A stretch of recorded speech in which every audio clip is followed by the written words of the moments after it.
Днес ще говорим за буква А. А. Агресивна акула. Агресивна акула. Ръкописно А. Нека го напишем. А.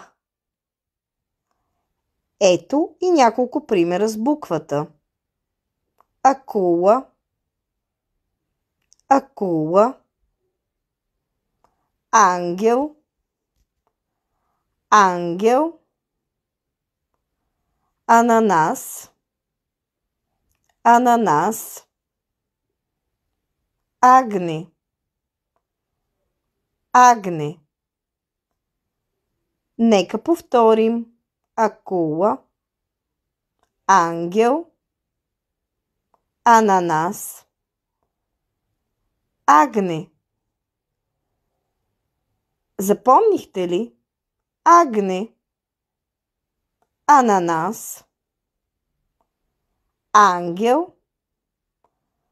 Акула. А вие знаете ли други думи, които започват с буква А? Напишете ни в коментар. Ако ви е харесало, може да ни последвате в Instagram.